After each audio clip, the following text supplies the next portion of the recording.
2 aydan az bir süre içinde 70 gazeteci öldürülüyormuş Gazze'de.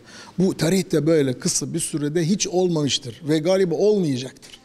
Yani bu İsrail'in çirkin yüzünü gösteren bir şeydir. Gazeteci neden hedef alınabiliyor ki?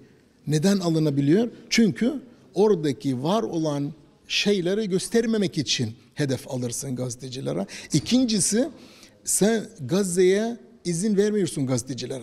Hiçbir girebilecek bir gazeteci yoktur Gazze'ye. Bu yüzden yasak veriyorsun. Kimse giremiyor. Sadece oradaki var olan gazeteciler ve ölen gazeteciler çoğu zaten ve hepsi zaten Gazze'lidir. Sadece sen yabancı bir gazeteci olarak oraya gitmek istiyorsan sadece Tel Aviv'e ve Kudüs'e gidebilirsin. Sadece İsrail Kütüpü durumda ve füzeleri çekmek için de zaten çekersin. İstersen sınıra yakın seni götürürler ve böyle bir olay olmuştur ben hatırladığım kadarıyla. Cebaliye mülteci kampı bombaladıkları gün bir günde kocaman bir bomba atıyorlar ve 400 insan öldürülüyor. Bir bombada 400 insan öldürüyor İsrail ve aynı anda, aynı günde, aynı saatte füze atılıyor. O füze düşürüyorlar zaten İsrail savunma mekanizmasıyla. O füzenin şarapnarları gazeteciler üzerinde düşüyormuş. Oradaki var olan tüm gazeteciler haberi olan budur. Headline olmuştur, ana haber o olmuştur. Ve Gazze'deki 400 insan haberi kimse bahsetmiyordu. İsrail istedikleri bu. İstediği budur ve yapıyor. Gazeteciler öldürüyor ve gazeteciler sadece sahada değil, evlerine kadar bombalar ulaştırdılar ve sadece onu öldürmemişler.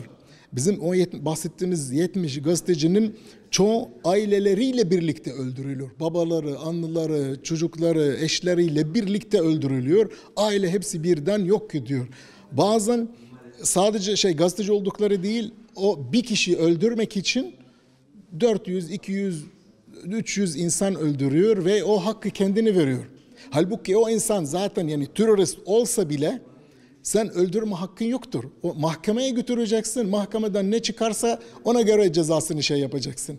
Ama kendisine o hak veriyor ve o adam değil de adam yanındaki tüm insanları da öldürüyor. Kolay bir şekilde kimse zaten o sorumluluğu hesap sormuyor ve İsrail bildiği için kimse hesabı sormayacağı için bildiği için devam ediyor ve insanlar öldürüyor. İsrail gerçeği göstermek istemiyor.